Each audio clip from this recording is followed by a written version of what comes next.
Welcome to Foodie and Fit News. I'm your host Michael James, and today we're going to get into some of the food and fitness news of today, August 20th, 2019.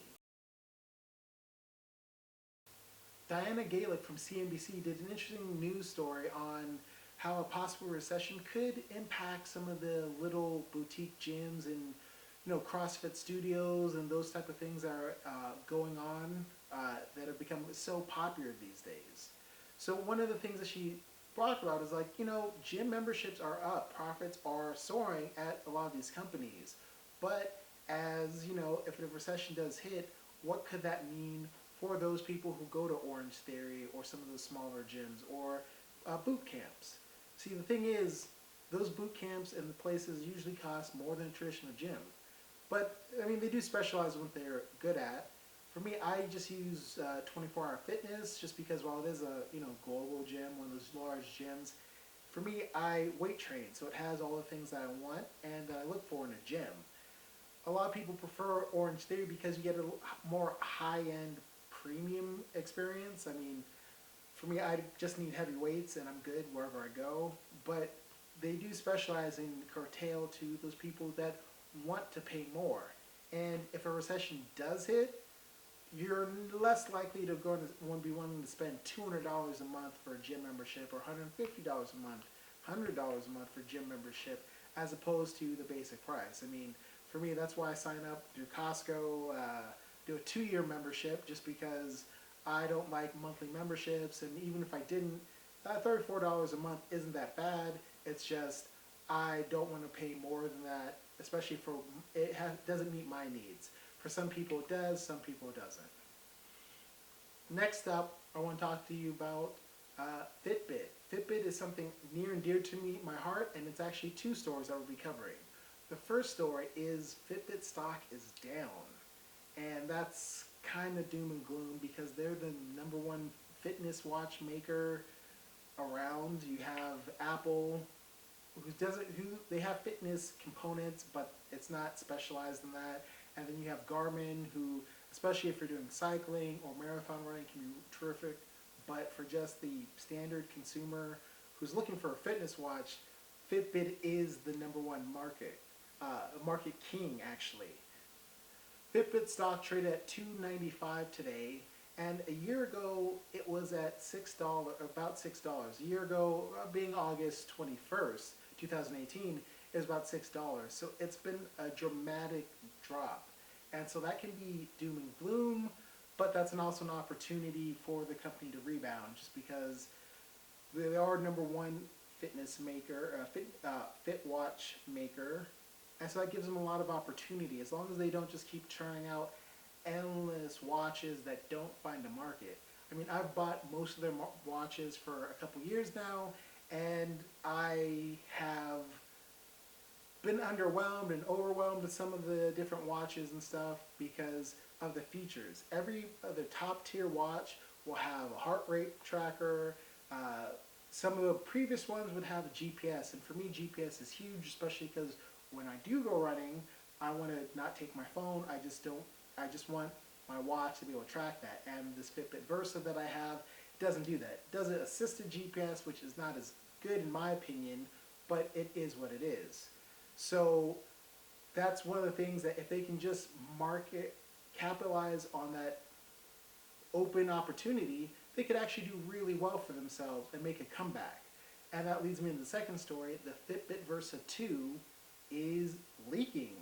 We don't know if this is true, but a reported box art shows the Fitbit Versa 2, which looks very much just like the Fitbit Versa 1, with save for a couple of differences. So one of the big differences being Amazon Alexa integration. For me, I use Google Home, so hopefully that's something that can be modified to allow for Google Home integration.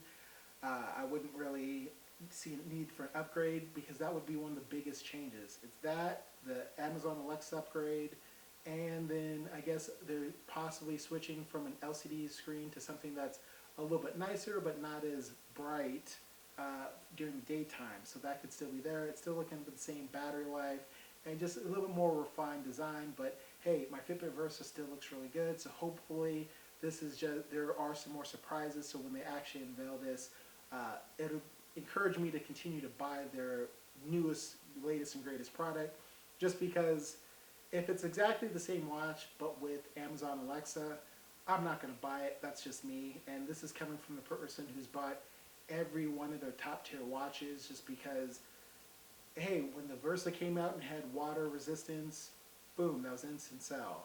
When the previous watch came out and it had GPS, it was instant sell because it also could allow you to switch out bands and so on and so forth.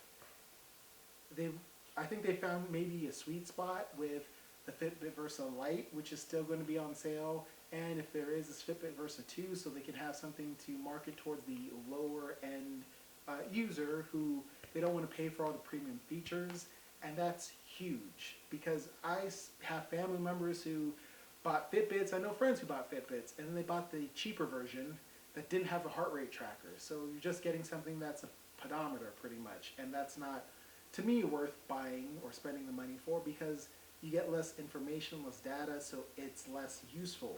And then and especially when they say, well, I just use my, they're less likely to use it. So they'll always say, well, I'll just use my phone to track my steps. It's like, okay, but your phone's not always accurate. It's not as accurate as a Fitbit watch. It's neither here nor there. Hopefully the Fitbit Versa 2 debuts and gives me something that's worth buying and recommending to friends and family. And now for a healthy food recommendation. One of the things I did want to start touching on is things that people can start integrating into their food that is healthier or alternatives that they're not aware of. So a lot of people eat rice and you know, hey, well, instead of white rice, I can switch to brown rice because that's better.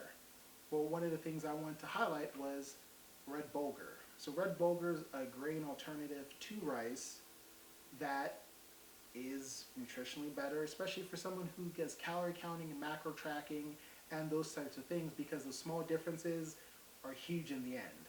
So let me read off some of the details. Brown rice, for a cup of brown rice, it's 216 calories, 1.8 grams of fat, 0 cholesterol, 10 grams of sodium, 45 grams of carbs, and 5 grams of protein.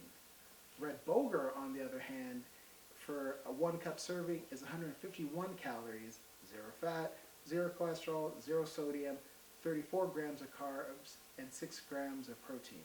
So just that shift of less carbs, a gram more protein, no sodium, those things that, especially if you're calorie counting or specifically macro tracking, those can be huge. When you have to find ways to hit 40%, 30% protein and you start tracking that, it gets interesting with traditional options for food. So you have to start getting creative, and so finding these healthy alternatives gives you more leverage to hit your macros. And now it's time for my fun restaurant recommendation. This comes by way of Chantilly, Virginia, and it's 88 China. 88 China was a place that I found on one of my mini walks, and I saw this place like, oh, Chinese food, I wonder what that's like. Looked it up on Yelp, had amazing photos of some of the most, what looks like authentic food that really enticed me. So I actually ended up going in there and I ordered what was something that turned out to be off the menu. So I actually had to show him a picture. I was like, hey, what is this? And my waiter was just like, yeah, it's something that's off the menu. I was like, so does that mean I can order? I was like, yeah, you can order it. Do you want it shrimp or flounder? I ordered the shrimp. He said, do you want whole shrimp or do you want the head and the tail removed? I was like, oh, do the whole shrimp. Came out and I was just blown away by the quality of the food with this, and I highly recommend it. That was, for me, a terrific cheat day. And if you're in the Chantilly, Virginia area near Dulles Airport, definitely check it out.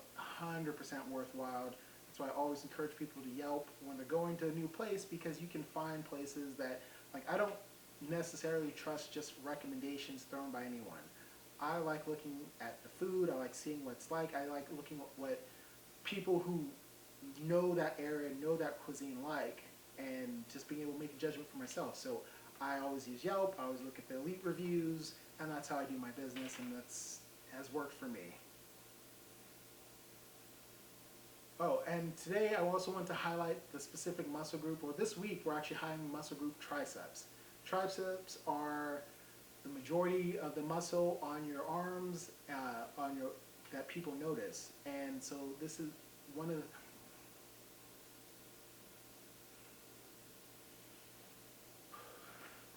muscle group recommend. And now time for my muscle group recommendation. This week we are focusing on triceps. Triceps are one of the larger muscle groups compared to your biceps on your arm, and so that can really help define and give you the aesthetic for your arms.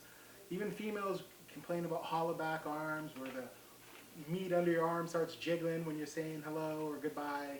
And working your triceps is something that everyone should take care of. So I wanted to highlight Jeff Nippard. He's a terrific, phenomenal, science-based YouTuber in the fitness industry who just put up a new how to grow your triceps in the shape of a horseshoe.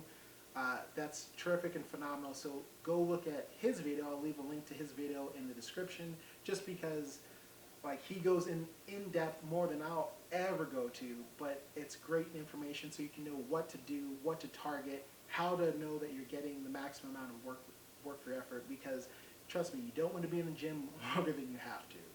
And with that, I'll bring this video to a close.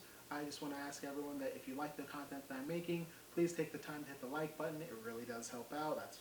That's one of the things that all YouTubers bring up.